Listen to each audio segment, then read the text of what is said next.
You're listening to Civic from the San Francisco Public Press. Today, we'll talk about a book that started with one question. What does home mean to you? Family. That's where the love is. It's where everything starts. Heart. The stories in Division Street reflect a reality in places beyond San Francisco. I think it's an honest look at today's society. And it doesn't matter about whether it's San Francisco. LA isn't any different, except they have about 5 or 6 times as many homeless. New York's not different. Denver's not different. Phoenix. That's the society we live in. I'm Laura Wennis, and this is Civic. Over the years, Bob Gumpert has spent a lot of time talking to people living on the streets or in shelters about what home means to them. Can I get your name? Caleb J. Jenkins, How old are you? 60, And how long you been on the street? 49 years. And can you imagine moving back inside? I've never been inside. What does home mean to you? Big box with a heat in it. Home exists within.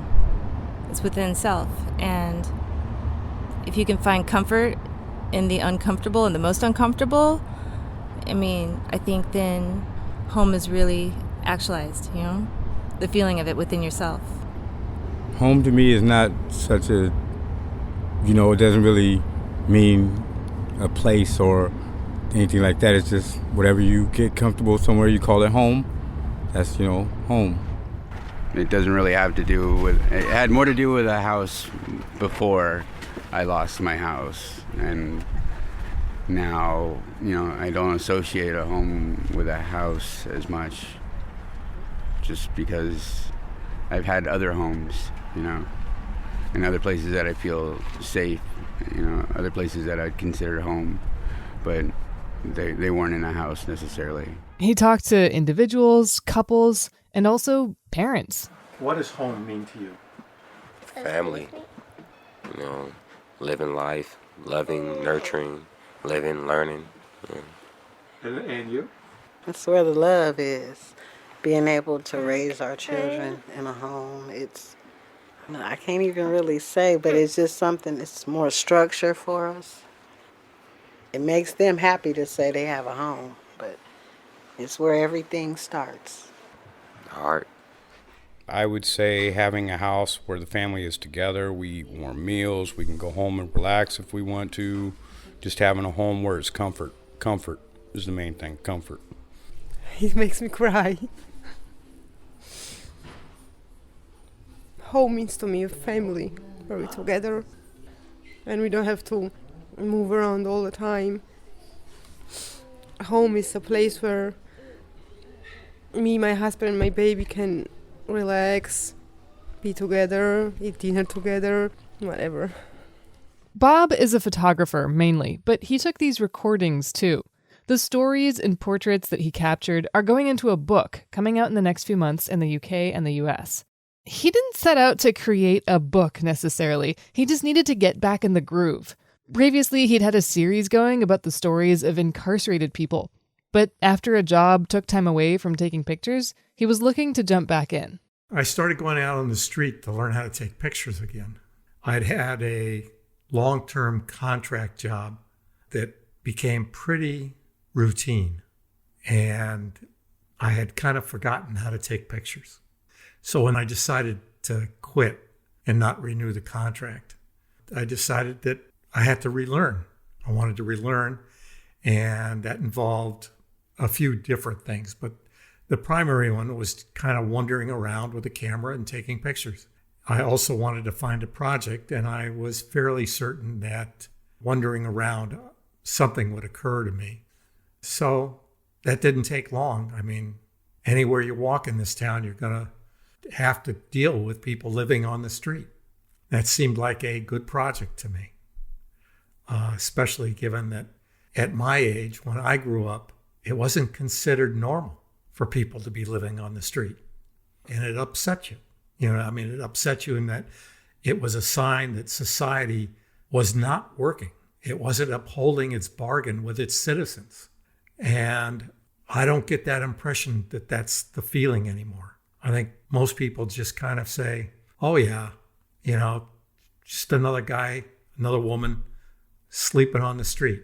It's another discarded Starbucks coffee cup sort of thing. So I started. The home project aspect of it did not really start right away, but it was an outgrowth of the project I did in the jails, which at the beginning of this project, Division Street, was still going on. And that was a take a picture, tell a story, which was exactly what it says. I took portraits and people told me stories. What I found out in the jail was if I could figure out a broad question, people often answered, well, they always answered, but they sometimes answered a question I wasn't asking, and it was a better question than I asked.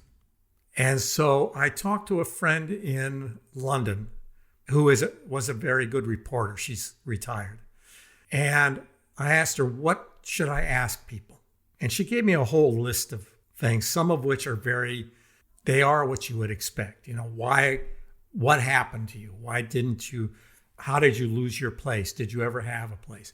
I just wasn't interested in that stuff. What I was interested in was simply, did people living on the street have the same idea of what home was or community or what they wanted out of life, the same as people who have a home? And that's why I asked. That's why that question was asked. It's open-ended. Often people responded in ways which I totally did not expect. Fortunately, I've learned over the years to keep my mouth shut. Well, what answers stuck with you? I guess the most common one is that home is a place where you can feel safe, and that's it. The other answer that stuck with me was, and it occasionally came up when I talked to people who are housed, was home is not a physical place. But this was a more common thing to be said by folks on the street, that home was not a physical place. Home was kind of metaphorical for the group that you were with, for your family. However you define that. Family can be defined in a very broad sense, not just blood. Yeah, and I think that it's important, too, that you distinguished, or you asked people you interviewed to distinguish between shelter and a home, because that core definition of safety, actually for some people who you spoke with, was not to be found in a shelter or in even a unit where they could shut the door. I mean, you talked to a couple different people who had experiences in those kinds of places that were unsafe and that drove them back out onto the street. Can you talk about that a bit? I think the bottom line, it gets to the city's policy, I guess. This city or any city is, the city wants people off the street, but it costs a lot of money. So you develop shelters being kind of dormitory situations where you have, well, I can't go into a shelter. Ironically, there's privacy issues. So people go into a shelter, they get a bed. Now 6 feet away from them, there's another bed, and 6 feet away in all directions, unless you're up on a wall. And you don't get a key. You have to sign in. You have to sign out. You probably have to be searched, as does your property. If you're in a shelter, you can't take anything with you unless so no dogs, no pets, not much of your personal belongings. And unless you're married, no significant other or partner. At least that's my understanding. So the problem with shelters was you have lots of people living very close together who you don't know and don't know you. And you're not getting any respect because you're told when you can come in, when you can leave. You have to be searched. And so folks don't want those. And then if you're given an SRO, it's very much the same, except that you get to stay longer and you have a room with a door. However, I mean, having visited people in an SRO, there's a front desk. The front door is locked. You have to get the attention of the person at the front desk to open the door. When I went, that person at the front desk was asleep. So I had to wait outside. I pounded on the door, but they didn't hear me. So I had to wait outside for about 20 minutes until somebody came downstairs and woke the guy up. And then he let me in. Then, if you're going to go upstairs to your room, you need to sign in, get your bags searched, and you have to wait for somebody to take you up who has the key to your door, unlocks your door, lets you in, and then when you go out, the same thing happens in reverse. There's just no respect. And society, I believe, society will get what they expect. If you don't respect somebody, they're not going to respect you, and they're not going to respect your laws or your customs or your demands. And so there's constant conflict. And I'm not minimizing the fact that folks on the street are not always the nicest people in the world. But then again, people living in homes aren't always the nicest people in the world either. They're just behind their door. Yeah, there's all kinds of people in all kinds of housing situations. I do think that segues neatly into the question of, people's experiences with community on the street, because that is also something that you talk to a number of people about, what kind of community there is out there. And also that takes into account the just staggering frequency with which people who are living on the street face theft or confiscation of their belongings, regardless of who it's by. I mean, a lot of people experience confiscation of their belongings or trashing of their belongings by the city. A lot of people experience theft by their neighbors. And yet a lot of people told you that, yes, there is a strong community out here. There is, but like neighborhoods. And it's a floating community.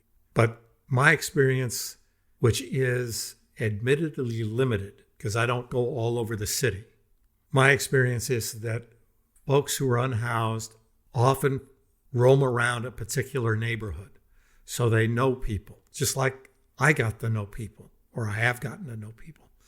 And the city and frankly, the housed community doesn't want little tent cities all over the place. So they tear them down. But for the unhoused, that little tent community is a community. And it means that they have some amount of protection because people look out after each other and they know each other. And when I want to go to my job, if I have a job, and some do, there are people that will look out for my belongings. Or if I have to go off to take a bath or take a shower or do laundry or go to apply for housing at one of the city offices, again, there will be people in that little community that will look out after my stuff, so it'll be there when I get back. I mean, to me, the strength of a community is how you measure the worth of the society. So I would like all of us to have community. I think community is what makes society work. And folks on the street have found a way to do that. But they are continuing to be broken up. And again, I mean, I don't want in my neighborhood or any neighborhood trash heaps everywhere because it's unsafe. It's unsafe for the people there. It's unsafe for me and the other people who live around me. It's a health hazard. But the city doing sweeps isn't the way to deal with that. And the city did, when I first started this, the city was making trash runs, or they were attempting to, making trash runs to encampments, like twice a week. And the police or the folks picking up the trash told folks, if you bag it and put it on the street corner, we'll be here twice a week and we'll pick it up. Well, that just stopped. I'm certainly not privy to why it stopped, but it just stopped. So now trash doesn't get picked up. Why the city decided to not put out porta pots everywhere, I don't know. But you have no control. Nobody has control to not have to go to the bathroom ever. So when you got to go, you got to go. If there were multitudes of porta pots around, in the same way there are at construction sites, I'm not saying the issue would go away, but I am saying it would be minimized. But, the city made the decision, at least my understanding is, the city made the decision that if you put porta pots out, the homeless come. Well, yes, that's the whole point. Several of the people Bob spoke with talked about violence. Women in particular face the risk of sexual violence, as Brandy Erickson told him. I've had men try to come in my tent a couple times. Thankfully, I woke up to my dog chasing them out of the tent, but if he hadn't been there, I would have woke up with a man in my tent, and who knows what he would have been doing. And I've got friends who tell me that they've woken up with men in their tent, and first thing he does is offer them dope or drugs, and some of them accept it because they don't know what he was doing before they woke up. It's terrible. Another concern is protecting your things from being taken when you don't have a door to lock. Athena Covington was one of several people who pointed that out, but also one of many who said there is a community out in the streets of people who look out for one another. Yeah, the homeless have formed a community, and the ones that stay together watch each other's stuff so that no one comes through and steals it or ransacks it or anything else. We do that for each other, so I consider us a community. Tony Ballou Ruiz brought up the issue of police. There are rules, but how are they enforced? A lot of people around here do drugs, and their attitude towards, their bodies and what they can do with them are a lot different, I guess, than a so-called normal person's attitude. I just was thinking about that a lot. One of my friends the other day told me that violence for normal people doesn't really exist. It's not really an option in their lives. But violence is something that we see a lot, on the street. It's a way to deal with problems, for people, because police, for instance, aren't a mode of recourse for us, So we stay away from police and we, use street justice, I guess, and I don't really know how I feel about that, but it is different, I wanted to get your reflections on both that description of people who are housed as normal and that experience of just, living with violence as part of your life. Well, I would guess that people living in houses see themselves as normal. Absolutely. And folks on the street as abnormal and dangerous. When I was doing the project in the jail, I lived basically within walking distance of the jail. And I was going home one day, and one of the deputies who I was friendly with asked me if I wanted to ride home because it was, it was after dark. And I said no. And he said, "Where do you live?" And I said, I live on Potrero. And he said, you got to be really careful. There are all those homeless people and they're dangerous. And I said, well, nothing's happened yet. It's been several years and nothing's happened yet. I think people, and you'll find that folks that work with the unhoused and the unhoused themselves will say this over and over. You would not think we were dangerous if you talked to us. Mm-hmm. So there's that. But the other thing, I keep mentioning the jail because they're related. I got a leg up, so to speak, with folks on the street because when I first started, a whole bunch of them remembered me from the jail. Yep. I have felt for a very long time now that it's not just community that's important, but that we need to appreciate what people bring to the table. And when I talk to people in the jail, I'm talking to people who speak several different, I guess it's not literally languages, but dialects, and live in multiple cultural societies and are unbelievably good at switching back and forth. So it's the equivalent of somebody who is very multilingual and can go into a group of people. Some speak Spanish, some speak French, some speak Russian, and some speak English, and can switch back and forth between all of those languages instantly without missing a beat.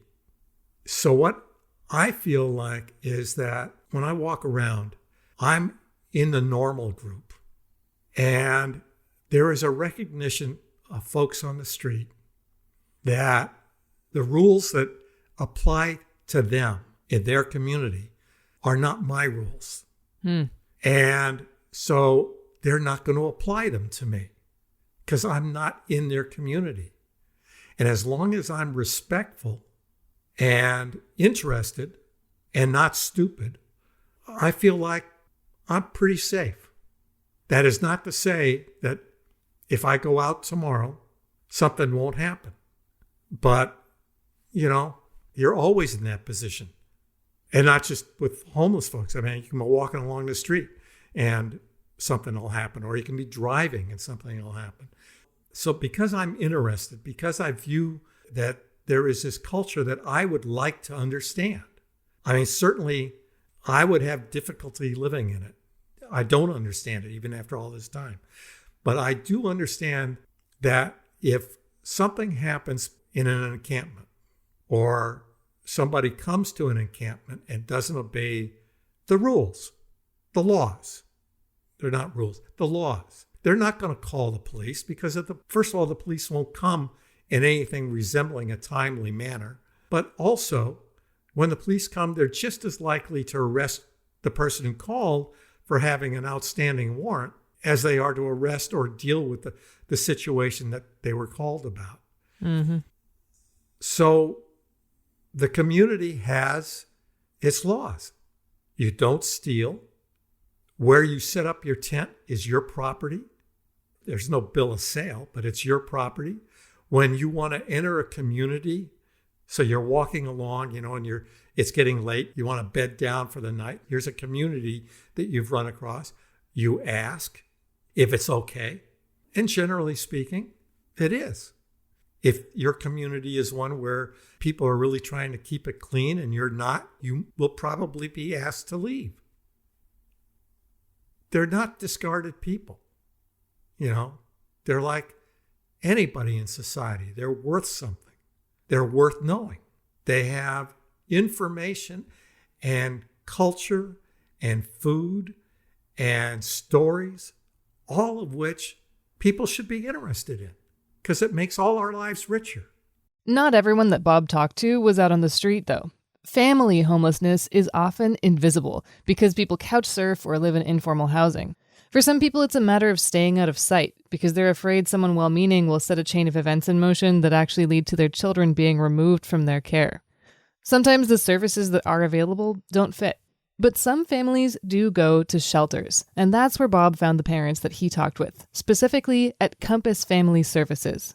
Dynasty Tony and J.R. Williams laid out just how hard things get when you're homeless and have kids. The hardest thing is, honestly, the girls. They know what it is. I'm at the point where I believe home is where the heart is, but when you have kids, they know that they don't, what a home is and that they don't have one. And so it's this experience of things that you can do in a place to where you're safe, you have somewhere to sleep, you can raise your children. And it's all about the kids, They know that they want friends over and they can't have it. They know what their own room is. And, their main thing is they like to take a bath. They want to do bath bombs. And so, when you have kids, it's hard to just kind of look over, And they deserve it. It's about having a place for them. I would like to just say that, and it's not because we've been without work. There's always been one of us has had a job, but it's so hard to do it on a single income, which it shouldn't be like that, If she stayed home with the kids, then I was working full-time. If I stayed home with the kids, then she was working full-time. And that's how it should be. It shouldn't be we both have to have a full-time job to be able to get through, just to meet ends, just to have a roof and have enough food and everything. It shouldn't have to be both hands working. And that's a lot of the problem, I think, because we have income now, but yet we're still homeless. Marcus and Kendra Naylor talked about the effects of having to be on the go all the time. Mostly like with the children, it's hard. It's hard with them. Because we're not stable, so it's moving them from here to there and the schooling and then their friends or, if they make the friends, it's hard for them. Yeah. That's what makes it harder them. You see them go through the pain of being torn away from someone, because, children, they bond really quickly, and to break that away suddenly, that's bad on them, Somehow, these families have managed to stick together and to get help. Well, did anything stick with you from those conversations that you had with folks who were at Compass versus folks who you met out on the street? Yeah. how amazing the kids were, how amazing the parents were. They're carrying all this stuff, and your kid is reasonably well behaved, as is the case with almost all kids. The kids seemed bright and not cheery, but they weren't afraid, certainly weren't as worried about life as their parents are. Yeah. I was amazed, and still am, at how many folks seem to keep their relationship intact. So I met a lot of single moms. I think I've only met one single dad, but I've met a whole bunch of single moms, and then I've met a whole bunch of family units, meaning there's 2 adults and at least 1 child, or a child on the way. And it is incredibly difficult to keep a relationship together under those circumstances. And I've talked to people on the street about it as well. I just haven't transcribed those audio tapes yet. And you can see it when you're on the street. There's one fellow, I've run across him several times over the years, and he's had, I think, at least 3 girlfriends that I know of. And it's just hard when you're constantly being disrupted to maintain a relationship. Those are the things that struck me most. The kids and the ability of people to keep their relationship together. Bob says he's always had some trouble figuring out narrow framing for written stories. The book that he's publishing, Division Street, might have pictures of and stories about individuals, but he says it's really a much bigger portrait. When I was in journalism, I primarily worked for people in Europe, especially in England. When the World Cup was going to be played in the United States, I went to an editor who I knew very well, who was the photo editor, who was at a very nice Sunday supplement magazine for the Independent newspaper. And I said, I have a story for you. It's this great story. And he said, what is it? I looked him straight in the face and I said, Detroit. And that was it. That's very specific. And he said, yeah, but what? And I said, what do you mean what? Detroit. And that's a problem for most photographers. All right. Did you end up getting a story out of that one? I did. I got 7 days. Wow. Okay. Dare I ask what the specific story was, or are you just going to tell me it was Detroit? It was Detroit. Of course. Detroit is, I love Detroit. Detroit is this amazing city of amazing people and horrendous politics, in the sense that at the time anyway, it was dominated by the car industry. It was unionized, really heavily unionized. It was a black town. It had great music, great food. It sat right on the border with Canada. It had a very cosmopolitan and international feel to it. I grew up in LA. The streets were wide. It was obviously a car town. And it was a town that was being punished because it was the worst of all possible worlds for capital. It was black and it was unionized. And you could see it. You could see the punishment that was being administered to the city. And that's what I covered. Not that dissimilar, frankly, than what I've been covering here. Do you think that Division Street is the story of San Francisco right now? Yes, I do. I think it's actually the story of America. Why do you say that? Because America is quickly descending into a country of haves and have-nots. And if you aren't the haves and are in the middle, you are eventually going to be a have-not, because that's the way it's set up. And it's not just the U.S. The same thing's happening all over Europe. The same thing's happening everywhere in the world. We don't live in a community anymore.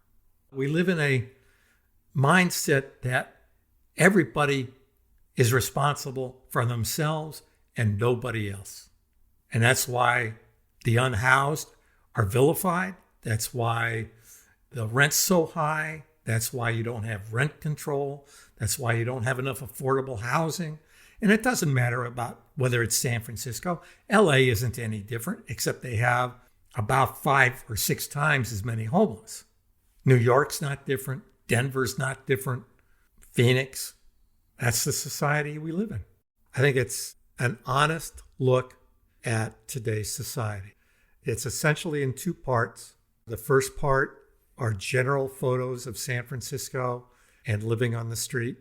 And I think that if I had to characterize it, I would say that it represents the way most people experience their fellow citizens who are unhoused and the city. And the second part is the way that they should see the folks, which is their personal stories. So you should buy the book. I'd like to give a shout out to the people at Compass and at the Coalition on Homelessness. They just do incredible work and under staggering circumstances. They manage to stay upbeat and persevere. And this city would be more screwed without them. That was photographer Robert Gumpert. His book Division Street is coming out in spring from Dowie Lewis Publishing. You can see excerpts and place pre-orders at robertgumpert.com or Dowie Lewis, that's DEWILEWIS.com. I'm Laura Wennis, and you've been listening to Civic. Civic comes to you from KSFP LP at 102.5 FM in San Francisco. Our theme music is by John Dillon. Our team includes producer and contributor Mel Baker and assistant producer Liana Wilcox. KSFP is a project of the San Francisco Public Press, a nonprofit investigative newsroom. Find our reporting at sfpublicpress.org. Civic airs Tuesdays and Thursdays at 8 a.m. and 6 p.m. on KSFP. New episodes every Thursday. Thanks for listening.